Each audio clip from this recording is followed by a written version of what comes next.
With InDesign, all text and place graphics exist inside a frame. I'm going to start by creating a new document, and I'll make it 6 inches by 4 inches, postcard size, with 1/4 inch margins. I'll click OK, and we'll build a text frame first.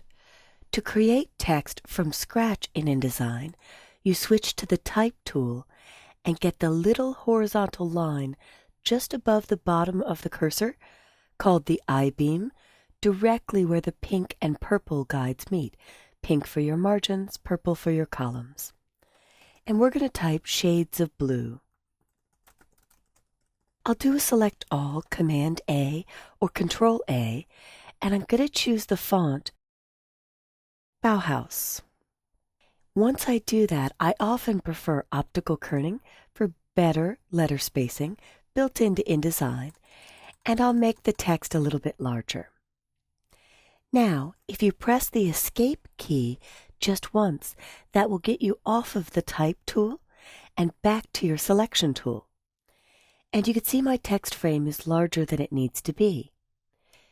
If your resolution is high enough, there's a button on the Control panel, the bar across the top of your screen, that will automatically fit the frame to the content. If it's not large enough, you could simply drag the corners and pull that in so it doesn't occupy so much space. Before I place an image, I'll click away, and now I'll choose File Place. Or in my head, I always say Drop in Picture or Drop in Text, because the shortcut is Command D or Control D to drop in. I'll grab a few images. I'm going to start with this image Roman Stroll 01. And you'll notice I did not build a frame before I chose place. When you select text, InDesign builds a text frame for you automatically. When you select an image, it builds a picture frame or the container. And there are several ways to place images. I could click once and it brings in the photo at 100%. If I undo that, I can line this up under the word blue visually and click and drag so that the photo is the size that I'd like it to be. I'm going to aim for around 30%. You'll notice the Smart Guides in the lower right corner tell me that X is 30% and Y is 30% of the original. Now this is an important note.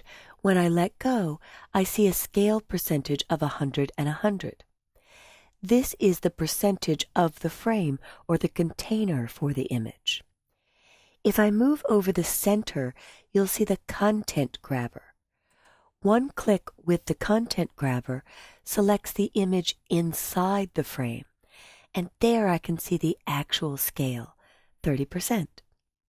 In fact, if I want to enlarge the picture inside the box to basically zoom in on the boy's face, I would hold down my Shift key to keep it proportional and drag the corner. And as I stretch, when I let go, the frame that always has blue points is cropping the image, so now I'm just seeing more of the child. If I click away and click back on the frame, here are my blue points. And with the blue points, I can crop further or extend the frame. But in this case, when I've extended it, there isn't more image area. So a really handy button that you'll have across the top of your control panel is the Fit Frame to Content. This will make the picture box or container the size of the photo. So with one click, I reveal the entire photo again. If your resolution is below 1280 by 720, you might have to choose these options under Object, Fitting, and Fit Frame to Content. The control panel, the bar across the top in InDesign, shows more items or more buttons the higher your screen resolution is. I ultimately want this cropped a little bit closer so I see more of the child's face, and if I wanted to set an exact size, like a width of 1.5, and a height of 2, I could type that in. And then if I move to the center of the photo and click once, I can drag the photo until it's positioned better inside the box. The orange points let me know how much of the original image I have left over. And here I can see the real scale. If I click away and click back on the frame, it always reports 100% because the frame just picks up the new dimensions every time I set it. It's not really calculating the original size. If I look at the frame itself, I can see a yellow box here that says click to edit corners. And with one click, I can grab the corners and drag in to round them. The little diamonds let me do the rounding. If I undo twice, a little power user trick is my Shift key, and grabbing a corner will let me round just one side. And then I'll click on the photo and move it over to my margins. When I let go, I'll click away to deselect because I'm ready to place a second image. And when I choose File Place, I'm going to let InDesign's Smart Guides show me where to line this up. So I'll double-click to select the second photo, and if you watch my cursor, at the very upper left corner is a tiny black arrow just above the paintbrush. If I see it turn white, that's InDesign letting me know that it's going to snap to the exact X and Y position or starting point of the first image. As I'm dragging, if I see these two green guides, that means the shades of blue text frame is the exact same height as the picture frame I'm creating. As I keep dragging, this pink guide lets me know I've crossed over the center of my postcard. And as I drag further, these green arrows let me know I've matched the exact height of the previous picture. So when I let go, these are scaled to size.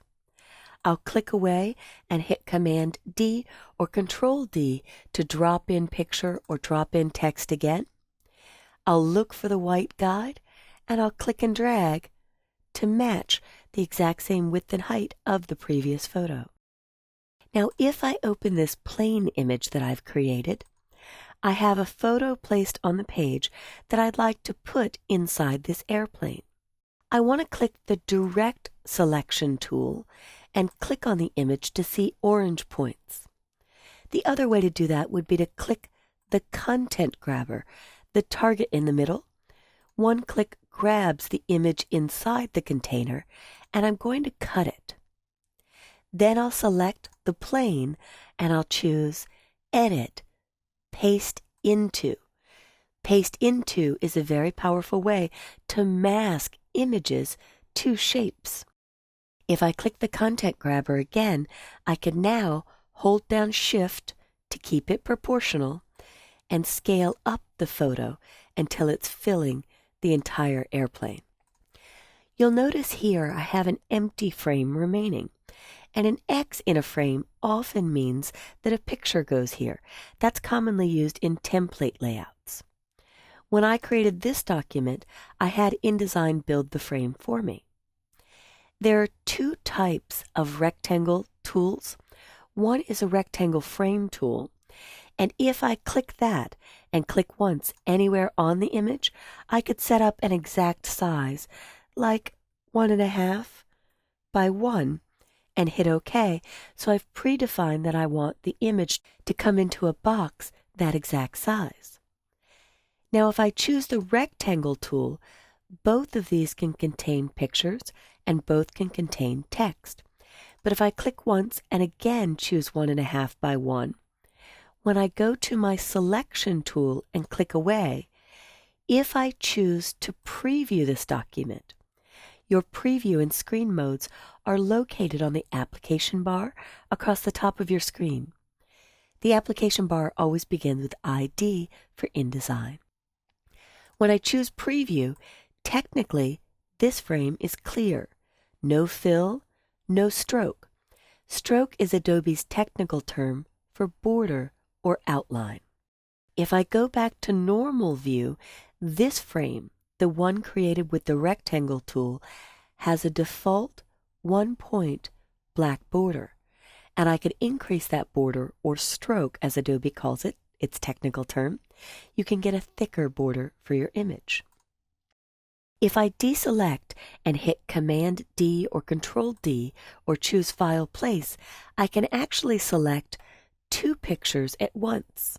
So I will select this baby old school and Command click on this SF49ers Roman. And when I hit Open, I can click once to target this frame, click once to target that frame, and both images are fitting in that 1.5 by 1 inch area. Now I can marquee select, just touch both frames, and choose Fill Frame Proportionally to make the pictures fit to the 1.5 by 1 size. Then I can center the content. If I click away and click back on a photo, this selects the frame, but if you look for the content grabber and you see orange points, I can now move the picture down to get more of the child into this shot. Finally, on any frame, I can click once and move a hair away from the corner. On the corner, this will stretch or resize the frame, but a hair away from the corner will actually rotate. And InDesign's Smart Guides will show me the exact rotation angle that I've got. I hope you've enjoyed this tour of frames in InDesign. Everything you place on a page, whether it be an illustration, a photograph, or text, exists in a frame so that you can pick it up and move it anywhere you'd like.